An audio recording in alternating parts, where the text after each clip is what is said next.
இதே வந்து கனிமொழி அம்மா அவர்கள் தான் வந்து பெண்களோட தாலியெல்லாம் வந்து பறிக்கிறாங்க, விதவையாக வந்து இருக்கிறாங்க. முதல் கையெழுத்து கருணாநிதி ஆரம்பித்து, ஸ்டாலின் ஆரம்பித்து, கனிமொழி வரைக்கும் மேடைக்கு மேடை மக்களை ஏமாற்றுவதை தவிர வேறு என்ன செய்கிறார்கள் நீங்க சொல்லுங்க. இன்னைக்கு எல்லாமே வெட்ட வெளிச்சமா மக்களுக்கு தெரியுது தீபிகா. இன்னைக்கு வந்து பாத்தீங்கன்னா நம்ம எதுவுமே வந்து எலெக்ஷனுக்கு போய் கேம்பெயின் பண்ணி பெருசா சொல்லணுன்ற அவசியம் கிடையாது. திமுக செய்து கொண்டிருக்கும் இந்த ஒரு அரக்கத்தனமான ஒரு ஆட்சியை பற்றி நாம் மக்களிடம் போய் வந்து ஒரு ப்ரொபகண்டா பண்ணணுன்ற அவசியமே நீங்க கிடையாது. ஒரு இது ஊருக்கே தெரியும். விளம்பர பிரியர்கள், மீடியா பைத்தியம், ப்ரொமோஷன் பைத்தியம், ரெக்கார்டு இருக்கு. நான் ஆட்சிக்கு வந்த பிறகு என்னுடைய முதல் கையெழுத்து மதுக்கடைகளை மூடுவது அப்படின்னு கலைஞர் சொல்லிட்டு போயிட்டார். அடுத்து ஸ்டாலின், உலக வரலாற்றிலேயே கக்கூஸ்ல ஊழல் பண்ண ஒரே பெருமை திமுக தாங்க சேரும். வேர்ல்ட் ரெக்கார்டுங்க இது.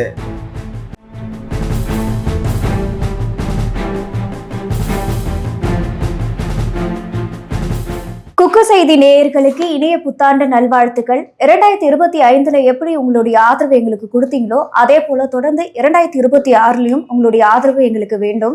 இன்றைய நிகழ்ச்சியின் சிறப்பு விருந்தினர் டைம்ஸ் ஆஃப் ரிபப்ளிக் பத்திரிகையின் ஆசிரியர் நவீன் அவர்கள். வணக்கம் சார். வணக்கம் தீபிகா. முதலாவதாக குக்கு செய்தி நேயர்களுக்கு என்னுடைய இனிய புத்தாண்டு நல்வாழ்த்துக்கள்.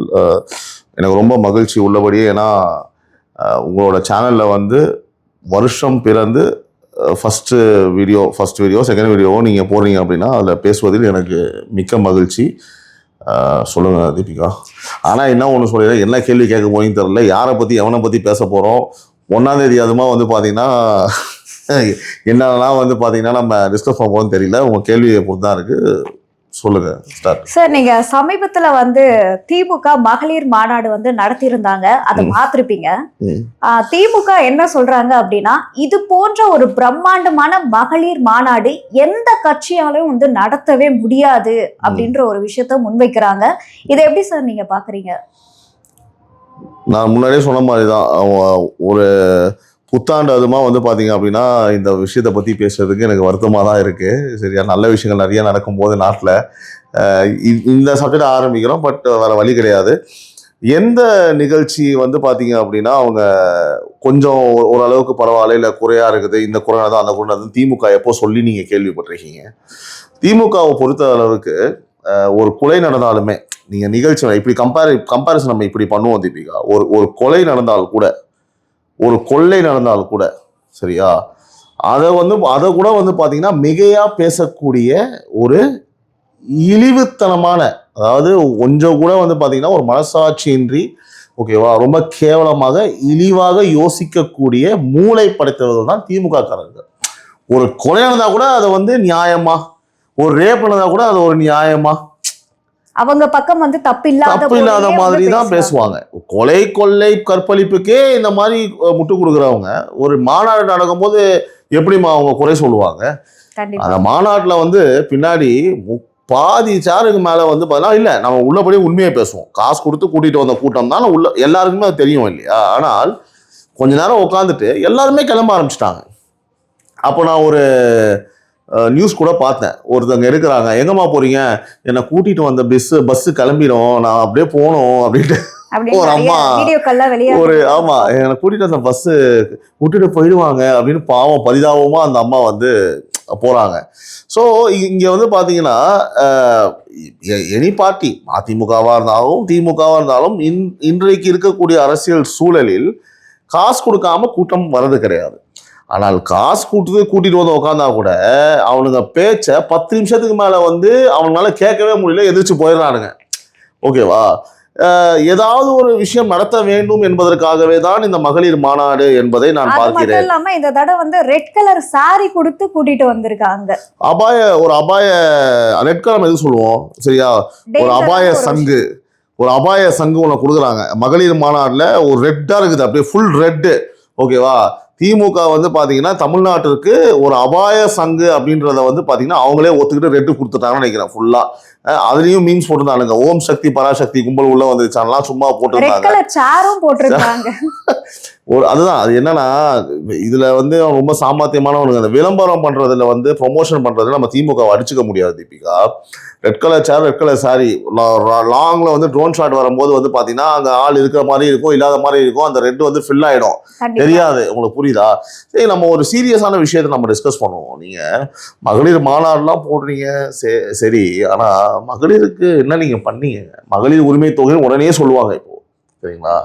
இந்த பக்கம் முன்வாசல் வழியா 1000 ரூபாய் கொடுத்துட்டு பின்வாசல் வழியா வந்து பாத்தீங்கன்னா அவங்க குடும்பத்தை அழிச்சிட்டு போறதால திமுக பண்ணிட்டு இருக்கு.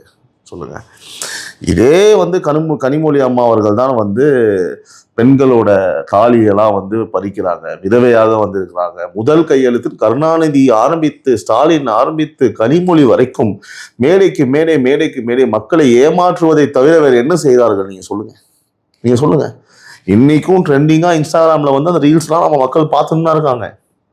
ஏஐ மூலியமா ஜென்ரேட் பண்ண வீடியோஸ் கிடையாது தீபிகா, அது எல்லாம் ஒரிஜினல். விதவையாக்கி கொண்டிருக்கும் அதிமுக அரசு அப்படின்னு முழக்கமிட்டார்களே, அதே கனிமொழி அவர்கள் ஊடகவியாளர்கள் அவர்களிடம் இதை பற்றி கேள்வி கேட்கும் போது தெரித்து ஓடிவிட்டார்களே. உங்கள் முன்னால் வந்து பாத்தீங்கன்னா ஒரு பிரம்மாண்டமான மாநாடு நீங்க நடத்தக்கூடிய இடத்துல இருக்கிறீர்கள். உங்க முன்னாடி ஒரு மிகப்பெரிய பெண்கள் கூட்டம் இருக்கும் போது அந்த பெண்களுக்கு நீங்கள் செய்த துரோகம் உங்க மனசை வந்து குத்தவே இல்லையா? அந்த பெண்களுக்கு நீங்க செய்த பாவங்கள் உங்க மனசுல குத்தவே இல்லையா? நான் கேட்கிறேன், உங்களுக்கு உறுத்துலையா? அசிங்கமா இல்லையா? அசிங்கமா இல்லையா? உள்ளபடியே நான் கேட்கிறேங்க. பெண்கள் மீதான குற்றங்கள் வந்து நம்ம எவ்வளவோ இங்க பேசியிருக்கோம்ல தீபிகா. பெண்கள் மீதான குற்றங்கள் 100-150% வந்து அதிகமாயிருக்கு. இங்க பெண்கள் மீதான பாலியல் குற்றங்கள் அதிகமாயிருக்கு. சிறுமிகள் மீதான பாலியல் குற்றங்கள் வந்து எங்களுடைய ஆட்சியில தான் பெண்களுக்கு வந்து பலத்த பாதுகாப்பு இருக்கு, வேற எந்த மாநிலத்திலும் கிடையாது.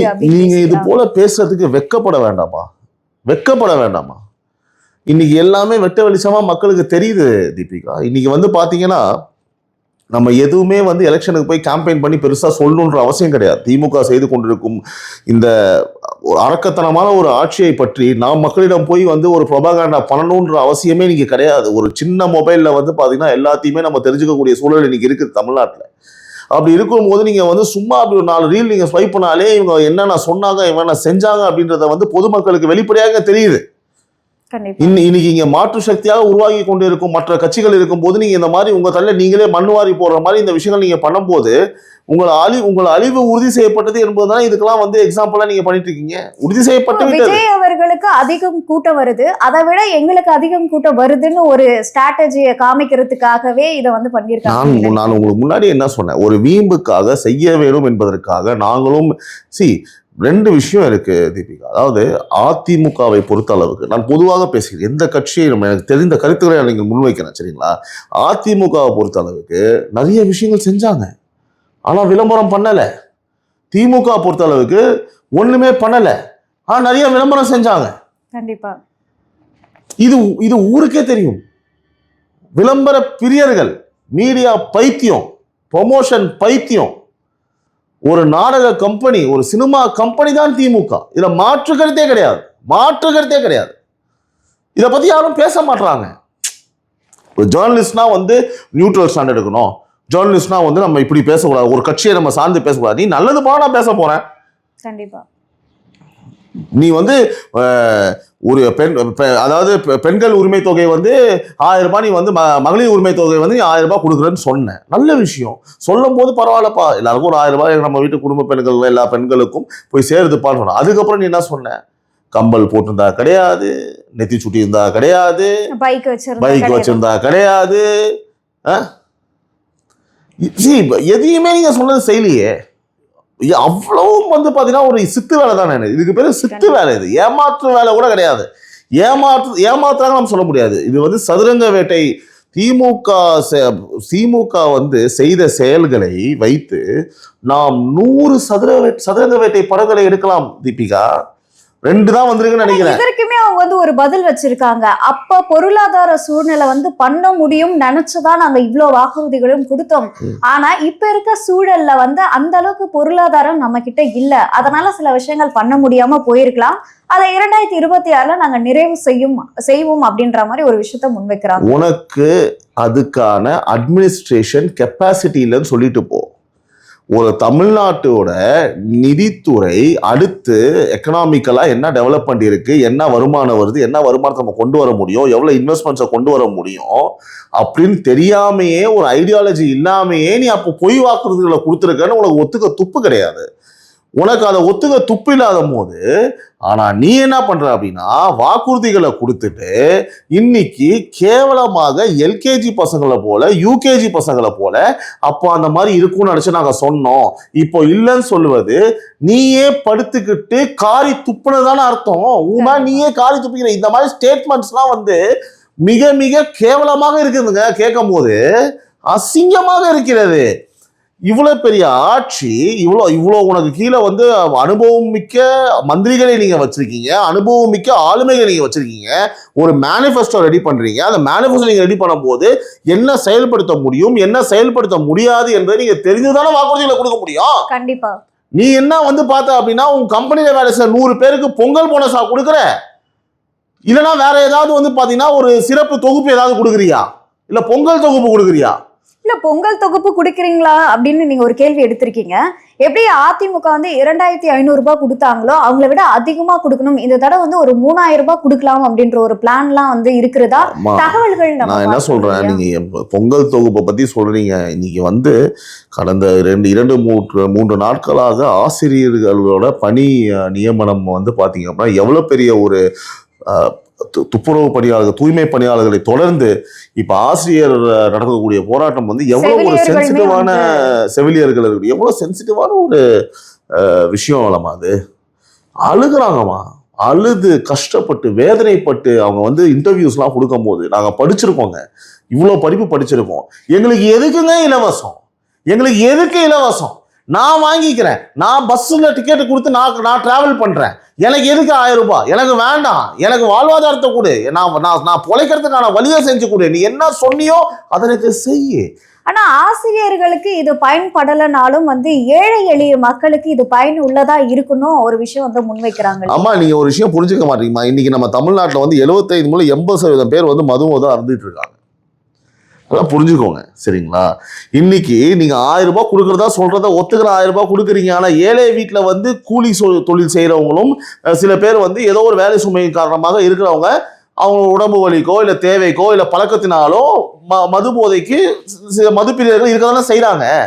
நீங்க அதை குறைக்கிறேன்னு சொன்னீங்க இல்லையா? கலைஞர் என்ன மாசம் கலைஞர் காலத்துல சொல்றாங்க. இதுல நீங்க கவனிக்க வேண்டிய விஷயம் என்னன்னா தீபிகா, இவங்க சொல்றதை வந்து நாங்க வந்து கொஞ்சம் கொஞ்சமா வந்து நாங்க குறைப்போம், மதுவை நாங்க கொஞ்சம் கொஞ்சமா நாங்க ஒழிப்போம் அப்படின்லாம் சொல்ல மாட்டாங்க. 500 மதுக்கடைகள் மூடப்பட்டதா? அது ஏற்கனவே மூடி இருந்த மாதிரி தான். அங்க வந்து 10 பேருக்கு மேல எவனும் பாட்டில் வாங்க மாட்டான். அவங்க மூடின கடையில 10 பேர் கூட பாட்டில் வாங்க மாட்டான். ஓகேவா? அதெல்லாம் கணக்கிலேயே வராது. சேல் ஆகாத ஒரு கடையை வந்து மூடி இருக்காங்க. கணக்கிலே இல்ல, கணக்குல இல்லாத கடையை நீ மூடலாம். வியாபாரம் எங்க சுத்தமா நடக்கலையோ, எங்க வியாபாரம் ஆகலையோ அந்த இடத்துல கணக்கு பண்ணி மூடி இருக்கானுங்க. சரிங்களா? இப்ப நான் என்ன சொல்றேன் வரேன் கேட்டீங்கன்னா, அதாவது ரொம்ப சிம்பிள். இப்போ வந்து பாத்தீங்கன்னா இவங்க சொல்ற அந்த மதுவுக்கு இவங்க சொல்ற வாக்குறுதிகள் எப்படி தெரியுமா இருக்கும்? என்னுடைய ஆட்சிக்கு நான் வந்த பிறகு என்னுடைய முதல் கையெழுத்து மதுக்கடை ஒழிப்பு. கலைஞர் பேசினது ரெக்கார்டு இருக்கு. நான் ஆட்சிக்கு வந்த பிறகு என்னுடைய முதல் கையெழுத்து மதுக்கடைகளை மூடுவது அப்படின்னு கலைஞர் சொல்லிட்டு போயிட்டாரு. அடுத்து ஸ்டாலின் அவரு நான் ஆட்சிக்கு வந்த பிறகு அதே குரல் மாறல, குரல் ஒரே மாதிரி தான் இருக்குது, டயலாக் ஒண்ணுதான், குரல் மாறல, டயலாக் மாறல, எல்லாம் ஒரே மாதிரி இருக்கு. அதே மாதிரி கடைகளும் மாறல, அப்படியே தான் இருக்குது. ஓகேவா? டயலாக் சேஞ்ச் கிடையாது, குரல் டோன் சேஞ்ச் கிடையாது, பாடி லாங்குவேஜ் சேஞ்ச் கிடையாது. அப்பாவுக்கும் ஒரே மாதிரி இருக்கு, பையனுக்கும் ஒரே மாதிரி இருக்கு. அதே போல தான் டாஸ்மார்க்கும் அதே போல இருக்கு. போர்டு மட்டும் தான் மாத்திருக்கீங்க. என்னம்மா அவங்க கனிமொழி அம்மா அடுத்து அதுலேயே அவங்க பெண்மணின்றனால குரல் ஒரே மாதிரி இருக்காது இல்லையா? குரல் மாற்றம் மட்டும் இருக்குது. இல்ல வேற என்னமா சொல்றீங்க? வேதனையா இருக்குல்லம்மா. அதாவது பெண்களோட தாலி கூட நாங்க ஆட்சிக்கு வந்து அறாது அப்படின்னு வந்து சொல்லிருக்காங்க. அதான் நான் சொல்லும் போது நீங்க அட்லீஸ்ட் சொல்லும் போதாவது நாங்கள் படிப்படியாக குறைப்பதற்கான வழிமுறைகளை பார்க்கிறோம் அப்படின்னு சொன்னா கூட பரவாயில்ல. எங்களோட முதல் கையெழுத்து அப்படியே பேசாத, அப்படியே பேச. என்னோட முதல் கையெழுத்து மதுக்கடைகளை ஒழிப்பது. இப்ப பேசுனியா இல்லையா? கண்டிப்பா பேசியிருந்தாங்க. அந்த வீடியோவும் நானும் பார்த்துருந்தேன். அப்புறம் வெறுப்பு வருமா வராதா? இப்போ என்னம்மா அவன் சொல்லி எத்தனை வருஷமா இருக்கும்? எங்கம்மா ஒழிச்சிங்க? மக்கள் விழிச்சுக்கணும், மக்கள் புரிஞ்சுக்கணும். தயவு செஞ்சு சொல்கிறேன், நம்மளை ஏமாத்துறாங்க. இதை வந்து நான் சொல்லலை, அவங்களே சொன்னேன். இப்போ நான் சொன்னது அவங்க சொன்னதானே. ஏங்க கலைஞர் போய் இறந்தே ஒரு பாவம், ஒரு மறைந்த முன்னாள் முதலமைச்சர், மாண்புமிகு ஒரு மிகப்பெரிய தலைவர் அவர். நான் அவரை குறை சொல்லலை. அவர் இறந்தே எவ்வளோ வருடங்கள் ஆகுதுங்க? அவர் பேசி எத்தனை வருஷங்க ஆகுது? இது வரைக்கும் எங்க மூடுனீங்க கடையை? நீங்க மூடலாம் கூட பரவாயில்லைங்க. ஜென்ரேஷனா அதே டோன்லையும் அதே வாய்ஸ்லையும் அதே டைலாக் நீங்க மெயின்டைன் பண்ணிட்டு வந்து தமிழ்நாட்டு மக்களை ஏமாத்துறீங்க. உள்ளபடியே அவங்களும் ஏமாறுறாங்க அப்படின்றதான் வந்து பாத்தீங்கன்னா வைத்தறிச்சலா இருக்கு, ஏத்துக்கவே முடியல. அதே மாதிரி பாத்தீங்கன்னா எனக்கு இப்போ நான் என்ன யோசிக்க, மக்களுக்கு நான் என்ன விழிப்புணர்வு வந்து கொடுக்கணும் நான் நினைக்கிறேன் அப்படின்னா, மக்களே இவங்க நல்லதே செய்யல சரியா? 520 வாக்குறுதிகள் அப்ராக்சிமேட்டா 2% தான் செஞ்சிருக்காங்க, 3% செஞ்சிருக்காங்க. ஆனால் கொஞ்சமே கூச்சமே இல்லாம ஓகேவா, ஒருவரும் குறை சொல்ல முடியாத ஆட்சின்னு தைரியமா உங்ககிட்ட சொல்றாங்க பாத்தீங்களா? அப்போ எனக்கு மக்களை வந்து இவங்க எவ்வளவு முட்டாளா பாக்குறாங்க பாருங்க, எவ்வளவு ஒரு கேவலமா பாக்குறாங்க இந்த மக்களை. தைரியமா சொல்றாங்களே, அதாவது என்ன தைரியம்? பணம் கொடுத்து ஓட்டை வாங்கிடலாம் சொல்றாருமா முதல்வர். காலரை தூக்கி விட்டு இப்படிதான் சொன்னார், காலரை தூக்கி விடுவது போல ஆட்சி செய்யணும்னு ஒரு மீட்டிங்ல பேசினார் டீசெண்டா. எப்படிங்க இந்த மாதிரிலாம் சொல்றீங்க? எனக்கு அதுதாங்க வருத்தமே. நான் சொல்றேன் பாத்தீங்கன்னா, இவங்க எதுவுமே செய்யாம விளம்பரத்தை மட்டுமே நம்பி ஆட்சி நடத்தி கொண்டு இருக்கிறாங்க. அதிமுக வந்து நிறைய செஞ்சிருக்காங்க, விளம்பரமே பண்ணல. கண்டிப்பா தைரியமாக இவங்க மக்கள் முன்னாடி, மீடியா முன்னாடி தொடர்ந்து வந்து பாத்தீங்கன்னா ஊடக வழியாக வீடியோக்களையும் போஸ்டர்ஸையும் இன்ஃபர்மேஷன்ஸை கொடுக்கும் போது ஒருவராலும் குறை சொல்ல முடியாது. இதுதான்டா திமுக அப்படின்றாப்ல. அது மட்டும் இல்லாம உதயநிதி வந்து சொல்றாரு, அதாவது அடிமை கட்சிகளும் சங்கி அடிமைகளும் பாத்தீங்கன்னா இந்த மாநாட்டை பார்த்துட்டு 10 நாளைக்கு தூங்க போறது இல்லை அப்படின்னு சொல்லியிருக்காரு. நாங்க ஏங்க அதெல்லாம் பார்க்க போறோம்? நாங்க ஏங்க அந்த கருமத்தெல்லாம் பார்க்க போறோம்? சொன்னதுக்காக சொல்றேன், பிரம்மாண்டமா நாங்க ஏங்க அதை பார்க்க போறோம்ன்றேன். நாங்க ஏங்க நார்த்தி 12 மணி சுடுகாடுக்கு போறோம்? நாங்க கண்டதையும் பார்க்கறதையும் கிடையாது, கண்டதையும் தொடர்றதும் கிடையாது, எங்களுக்கு அந்த பழக்கமும் கிடையாது அப்படின்னு நான் சொல்லலை. அவங்க நினைப்பாங்க, நான் பார்ப்பேன். நான் ஒரு ஜேர்னலிஸ்டாக அதையும் பார்க்கணும், தெரிஞ்சுக்கணும் இல்லையா? நான் பார்ப்பேன். இவர் சொன்னதுக்கு அவங்க அந்த ஆர்எஸ்எஸோ அவங்களோ இந்த மாதிரி தான் ஒரு மைண்ட் வாய்ஸ் அவங்களுக்கு இருக்கும். நாங்களே அதை பார்க்க போகிறோம், கண்டதையும் பார்க்கறது எங்களுக்கு வேலை கிடையாது. திரும்பவும் பாருங்க, விளம்பர பிரியர்கள் தமிழ்நாட்டிற்கு இந்த 4 அதாவது 75 ஆண்டு காலமாக இல்லாத ஒரு கடன் சுமையை 4.5 ஆண்டுகளில் நீங்க நிறைவேற்றிருக்கீங்க அப்படின்னா இதெல்லாம் உங்க சாதனை. ஒரு வருஷத்துக்கு 1.5 லட்சம் கோடியா இன்க்ரீஸ் ஆயிருக்கிறது? 1.5 லட்சம் கோடிகள் ஒரு வருஷத்துக்கு. அப்படி என்னதாங்க நீங்க பண்ணீங்க அப்படின்னு கேட்டா, மகளிர் உரிமை தொகை, இந்தியாவை வந்து நீ கடனை வந்து இன்க்ரீஸ் பண்ணி இந்தியாவின் கடன் சுமையை அதிகப்படுத்தி நீங்கள் உங்கள் குடும்பம் நல்லா இருக்கணுன்றதுக்காக, நீங்க சம்பாதிக்கணுன்றதுக்காக மக்களுக்கு எங்களோட கடன் சுமையை ஒரு ஆளுக்கு 3 லட்சத்துக்கு மேல ஒரு, இப்போ நீங்க 3 லட்சம் கடன்காரன் இன்னைக்கு, நான் 3 லட்சம் கடன்காரன் இன்னைக்கு, புரியுதா? புரியுது. எங்கள் மேல் கடன் சுமையை நீங்கள் வைத்து விட்டு உங்கள் குடும்பம் நல்லா இருக்கணுன்றதுக்காக வாக்குறுதிகளை கொடுத்து உங்க சுயநலத்துக்காக நீங்க வந்து பாத்தீங்கன்னா இங்க டிராமா பண்ணிட்டு இருப்பீங்க. மக்கள் உட்காந்து வேடிக்கை பார்த்துட்டு இருப்பாங்களாங்க. என்னங்க நியாயம்? நீங்க ஜெயிக்கணும் அப்படின்றதுக்காக வாக்குறுதியை அள்ளி கொடுக்கறது, அப்புறம் கேட்டா என்ன சொல்றது, எங்களுக்கு தெரியாது, நாங்க இதை எதிர்பார்க்கல, வருமானம் வரும்னு நினைக்கல. இது வந்து ஒரு பொட்டி கடைக்காரன் காலில் கடையை திறந்துட்டு இன்னைக்கு வியாபாரமே இல்லப்பா அப்படின்னு சொல்றது மாதிரியாங்க இது? ஒரு தமிழ்நாட்டை ஆளக்கூடிய ஒரு மிகப்பெரிய கட்சி, 75 ஆண்டு கால கட்சி, பவள விழா நடத்திட்டீங்க, கரெக்டா? அப்படி இருக்கும்போது நீங்க உங்க வாயில இந்த வார்த்தையை வரலாமா? நாங்க இவ்வளவு எதிர்பார்க்கல, இன்னைக்கு வியாபாரம் கம்மியா இருந்து முதலாளி, நாளைக்கு கட்டிட முதலாளி நானு வட்டி பணத்தை அப்படின்னு பைக்ல வசூலுக்கு வர கந்துவட்டிக்காரன்ட்ட நீங்க சொல்ற மாதிரி தமிழ்நாடு மக்கள்கிட்ட சொல்றீங்களே, இதெல்லாம் ஒரு நியாயமா? கொஞ்சமாவது உங்களுக்கு மனசாட்சி வேண்டாமா? இந்த மாதிரி சொல்றது உங்களுக்கு வெக்கப்பட வேண்டாமா? நீங்க ஒரு நிர்வாகம் இப்படி சொல்லலாமா? இல்லை நாங்கள் வந்து இது எதிர்பார்க்க நாங்கள் செஞ்சிடலாம் நினைச்சோம். ஏன் அப்படின்னா உங்களுக்கு நிர்வாகம் நடத்த தெரியல. வெளிநாட்டு முதலீடுன்னு சொல்லிட்டு நீங்க கணக்கு அம்சத்து 88 வந்தது 8% தானே. கண்டிப்பா நீ செவரு இல்லாம வந்து நீ என்னைக்கு நான் திரும்பவும் பதிவு பண்றேன், நான் விடவே மாட்டேன். நீ என்னைக்கு வந்து பாத்தீங்கன்னா ஒரு இன்டர்நேஷனல் கக்கூஸை கட்டினியோ அன்னைக்கு முடிஞ்சு போச்சு உங்க கதை. ஒரு கக்கூஸ் கட்டு கூட வக்கிலாத ஆட்சி தான் நடத்திட்டு இருக்கீங்க. உங்களை நம்பி எப்படிங்க வெளிநாடு முதலீடு வந்து அதுலயுமே ஊழல். ஏங்க இன்னொன்னு சொல்றாங்க, 1000 கோடி ரூபாய் வந்து பாத்தீங்கன்னா கக்கூஸ்ல ஊழல் பண்ணிருக்கானுங்க. உலக வரலாற்றிலேயே கக்கூஸ்ல ஊழல் பண்ண ஒரே பெருமை திமுக தாங்க சேரும். வேர்ல்ட் ரெக்கார்டுங்க இது, வேர்ல்ட் ரெக்கார்டு. 1000 கோடி கக்கூஸ் ஊழல். நீங்க வந்து ஒரு விழிப்புணர்வு மாதிரி 2026 வந்து நம்ம எதிர்பார்த்த ஒரு வருஷம், அந்த ஓட்டுக்கு வந்து சிந்திச்சு நீங்க ஓட்டு போடணும். அது நான் வாடி சொல்லி வைரலா போயிட்டு இருக்குது. அதுக்காகவா இறுதியாக தீபிகா நம்ம ஒரு 20 நிமிஷம் பேசியிருக்கோம் இந்த இடத்துல. வந்து நான் என்ன சொல்றேன் அப்படின்னா 5 ஆண்டுகளுக்கு ஒரு முறை தான் வந்து நம்மளுக்கு ஒரு உரிமை, அந்த உரிமைக்கு விலையே கிடையாது. நான் பர்சனலா என்ன கருதுகிறேன் என்றால், என் ஓட்டை நான் விலைக்கு போகுது. அதாவது நான் வந்து பார்த்தீங்கன்னா என் ஓட்டை வந்து நான் விற்கிறேன், என் ஓட்டை நான் விற்கிறேன், காசுக்காக அதை விற்கிறேன் என்றால் அதை வந்து நான் ரொம்ப பர்சனலாகவே நான் எப்படி பார்க்குறேன் அப்படின்னா, என்னோட சுயமரியாதையும் என்னோட வீட்டில் உள்ள பெண்மணிகளையும் நான் அடமானம் வைத்ததாக அதை கருதுகிறேன். நான் வெளிப்படையாகவே வந்து ராவாகவே பேசிடுறேன். நான் பர்சனலாக, நான் மற்றவங்களே குறிப்பிடல. நான் ஒரு 1000 ரூபாய் வாங்கிட்டு இவனுக்கு ஓட்டு போடுறேன், நீங்கள் யாருக்கு வேணாலும் ஓட்டு போடுங்க, அது உங்கள் உரிமை. பணம் வாங்கி கொண்டு ஓட்டு போடுபவர்களுக்கு நான் எப்படி இதை பார்க்குறேன், நான் இதை எப்படி ஃபீல் பண்ணுறேன், ஓகேவா? நான் அதை பண்ண மாட்டேன். ஏன்னா அதை மாதிரி நான் பண்ணுறேன்னா நான் வந்து என்னையும் அடமானம் வச்சிட்டேன், என் குடும்பத்தையும் அடமானம் வச்சிட்டேன்ற மாதிரி எனக்கு ஒரு கில்ட் கான்சியஸ்னஸ் வந்துடும். சரியா? ஏன்னா அது அவ்வளவு பெரிய விஷயம். நான் அடுத்த 5 ஆண்டுகள் யார் கீழே இருக்க போறேன், இந்த தமிழ்நாடு யார் கீழே இருக்க போது, நான் மட்டும் இல்லை, நான், என் பிள்ளைகள், என்னோட சமூகம், என்னோட மக்கள். நீங்க போடுற ஓட்டு உங்களுக்கானது மட்டும் கிடையாது. நீங்க போடுற ஓட்டு இந்த தமிழ்நாட்டிற்கான ஓட்டு, தமிழ்நாட்டோட தலையெழுத்துங்க. நான் அவ்வளவுதான் சொல்றேன். தயவு செய்து ஓட்டு போடும் போது, ஓகேவா, உங்களுக்கு மற்ற நேரத்தில் அந்த கவனம் எல்லாம் கூட போடல, ஓட்டு போடும் போது இல்லை ஓட்டு போடுவதற்கு ஒரு 2 நாட்களுக்கு முன்பாவது வந்து பாத்தீங்கன்னா அந்த சோசியல் மீடியா போய் நீங்க வந்து டிஎம்கே என்ன செஞ்சிருக்குன்னு பாருங்க. யாருக்கு வேணாலும் ஓட்டு போடுங்க. நான் இவங்களுக்கு ஓட்டு போடுங்க அவளுக்கு ஓட்டு போட சொல்லல. டிஎம்கே என்ன நல்லது பண்ணியிருக்குன்னு பாருங்க.